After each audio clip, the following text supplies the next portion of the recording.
지갑에 한번 손을 댄 적이 있었어요. 우리 아들이 어떤 신뢰의 문제, 믿음의 문제. 제가 정말로 당부드리고 싶은 것은 부모의 어떤 입니다. 이렇게 학교에서 학생들을 가르치면은 당연히 아이들과 이제 원만한 수업을 위해 소통을 좀 신경 쓰실 거 아니에요. 그럼 뭐 학교에서의 뭐 소통도 중요하지만 아무래도 가정 안에서 이런 자식과 아버지의 소통도 중요한데 이런 것들은 이제 아버지 나름대로 좀 어떤 노력을 좀 하셨는지 좀 궁금하거든요. 저는 우리 아이들의 이야기를 주로 듣는 편이었고, 그리고 우리 아이가 이야기를 하면서 스스로 해결할 수 있도록 살짝 그 방향만 잡아주는 그런 역할을 했을 뿐입니다. 가끔 그래도 제가 잘했다라는 그것은 우리 식구들이 모여서 어떤 주제를 정해놓고 그 주제에 대해서 토론도 하고 자기 의사를 발표하고 또 차를 타고 가다가 어느 풍경을 봤을 때 거기에 느낀 점, 시나 이런 것들을 한 소절씩 읊게 하고 이야기하고 느낌을 말하게 했던 그런 것들이 아주 좋은 결과를 얻었다라고 저는 생각을 합니다. 예, 맞아요. 저도 기억나는 것 중 하나가 뭐 어렸을 때 아버지 따라서 근교 이런 것도 가지고 뭐 놀러 가면서 말 그대로 이런 풍경에 느낀 점들을 사소하지만 짧게지만 이렇게 좀 얘기했던 좀 기억이 나는 것 같아요. 그리고 또 기억나는 건 이런 밥상머리 교육 앞에서 좀 아버지의 썰렁한 아재 개그도 한번 했던 것 같습니다. 그런데 그 소통을 해보다 보면은 이제 아이가 이제 자랄 때마다 태도 변화가 일어날 거 아니에요. 뭐 어렸을 때는 마냥 뭐 부모님이 좋다고 막 이렇게 앵기고 그랬지만 초등학교, 중학교 이렇게 어른이 돼가면서 약간 그 소통의 소원함이 좀 느껴졌을 텐데 반항하기도 하고 혼자 있고 싶어하는 그런 걸 느끼셨을 때 아버지의 입장에서는 좀 어땠는지 그리고 그런 느낌이 들었을 때 어떻게 대처했는지 한번 얘기해 주시면 좋을 것 같아요. 그래요. 이제 반항하고 튕기는 그런 모습 조급해하거나 서운하지 않았습니다. 오히려 그 성장 과정 중에 건강한 모습이라고 저는 생각을 해왔고, 그리고 지금 옆에 이렇게 잘 옆에 있지 않습니까? 그런데 이제 태도가 변하고 이제 조급해하지 않고 기다려 주더라도 그래도 좀 뭔가 좀 이렇게 좀 갔으면 하는데 막 이렇게 왔다 갔다 이렇게 방황하면서 올바르지 못한 그런 길을 걸었을 때 또 한편으로는 좀 한심해 보이고 그러지 않았을까요? 아버지도 사람인지라 그런 불편한 감정들이 자리 잡았을 거라 좀 생각이 드는데 그럴 때 좀 아이들을 위해서 어떤 마음가짐을 가지시고 이런 선도와 훈육을 좀 해주셨을까요? 어느 순간 우리 저 아들이 반항을 하더라고요.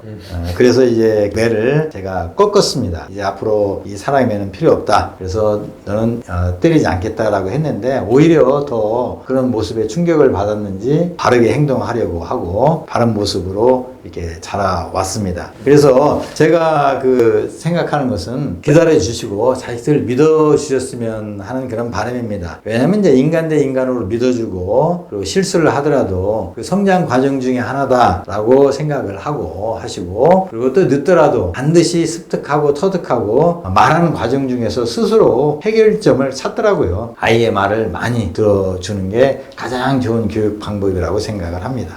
저도 어렸을 때 기억나는 게 뭔가 이렇게 하다 보면은 실수를 할 때가 있어요. 근데 좀 그런 거에 대해서 스스로 잘못을 오히려 본인이 더 잘 느꼈던 것 같거든요. 약간 좀 쪽팔리기도 하고 쑥스럽기도 하고 그런 상황이었을 때 아버지가 이렇게 막 이래라 저래라 라고 이렇게 좀 다그치기보다는 오히려 그냥 지켜봐 주시고 넘어가 주셨고 그리고 다음에 그런 상황이 왔을 때 그때의 기억을 떠올리면서 더 잘해야지 라는 그런 마음이 들었던 것 같아요. 근데 기억할지 모르겠지만은 예전에 지갑에 한번 손을 댄 적이 있었어요. 우리 아들이. 그거는 진짜 뼈저리게 마음속 깊이 반성하고 있고 그렇습니다. 아마 처음으로 제가 심하게 아주 호되게 혼낸 적이 있어요. 그것은 뭐냐 하면은 어떤 신뢰의 문제, 믿음의 문제, 그리고 이제 거짓이라는 것은 눈덩이와 같아서 점점 더 커지게 마련이거든요. 그리고 또 그게 버릇이 되면은 사회생활에 어떤 부정화가 되고 그래서 그때 당시에 굉장히 심하게 한번 혼낸 적이 있습니다. 네, 맞아요. 저도 그때 그 기억이 떠올라요. 근데 확실히 그 아버지가 잘못한 건 잘못한 거다라고 딱 바로잡아주지 않으셨다라면은 바늘도둑이 소도둑이 된다처럼 이거는 되는가 보다라는 습관을 자기도 모르게 형성하지 않았을까 싶어요. 그런 부분에서 확실하게 잡아주신 거는 정말 저는 감사하다고 생각합니다.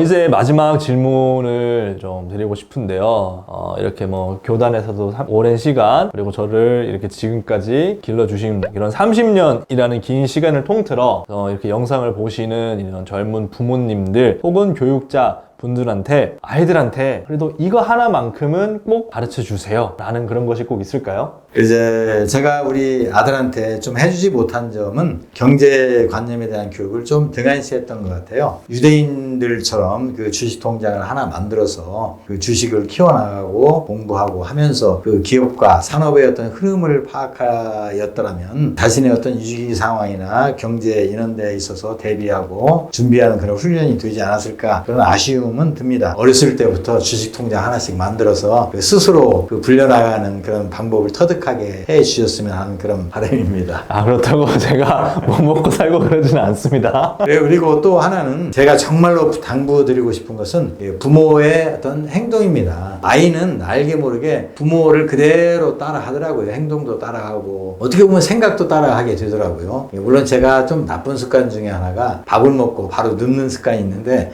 우리 아들이 똑같은 행동을 하더라고요. 부모에 대한 그 언행이 아이들의 습관을 형성하는데 지대한 영향을 미친다라는 그런 생각이 들었기 때문에 그 행동이 중요하다고 말씀드렸고, 또 제가 당부드리고 싶은 것은 자연스럽게, 또 우리 부모님들도 그렇게 자라왔지 않습니까? 그래서 자연스럽게 물 흐르는 대로 지켜보고 믿어주고, 가장 중요한 것은 일관성 있는 태도로 아이를 지도하고 그다음에 훈육하고, 그래야 바르게 성장하고 건강한 아이가 될 거라고 확신합니다.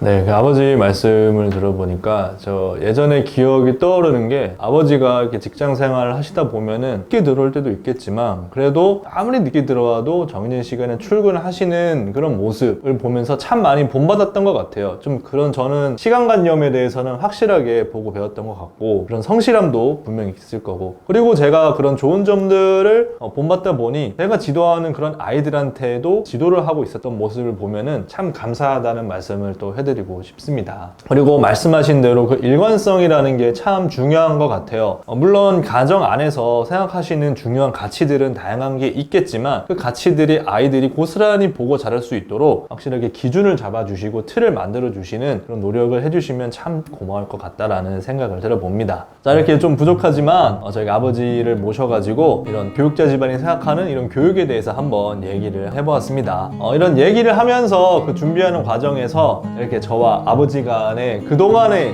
있었던 일들을 다시 한번 또 돌이켜보는 좋은 시간이 되었던 것 같습니다.